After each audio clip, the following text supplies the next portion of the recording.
देगलूर शहरातील मोंढा परिसरात चोराने धुमाकूळ घालत पहाटे 4 वाजताच्या सुमारास लाईट बंद झाल्याच्या अंधाराचा फायदा घेऊन चोरट्याने दुकान फोडण्याचे दिसून आले. दमायगंगा छिद्रावर किराणा दुकान व गणेश ॲग्रो एजन्सी तसेच पांडुरंग श्री सेवा केंद्र मोंढा, बलभीम कामाजीराव चाकूरकर वरील 3 दुकाने चोरट्याने रात्री ठीक 4च्या सुमारास दुकानात फोडले. यावेळेस या ठिकाणी किती नुकसान झालं याचा अजून काही अंदाज आलेला नाही. तसेच आपण ह्या ठिकाणी पाहू शकता की कशा पद्धतीनं या ठिकाणी चोरट्याने धुमाकूळ घालत 4च्या सुमारास दुकानं फोडलेली आहेत.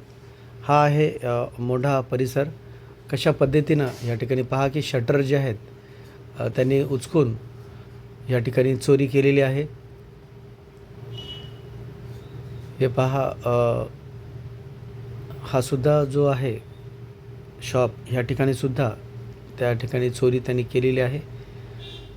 हे आहे पांडुरंग कृषी सेवा केंद्र, दमागंगा छिद्रावर, गणेश ॲग्रो एजन्सी.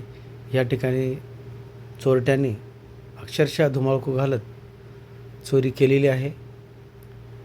अजून कुठलाच अंदाज या ठिकाणी आलेली नाही.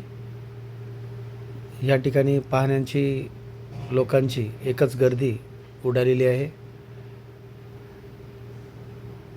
STB 125 news channel, Sunil Madmere Patil, Deglur.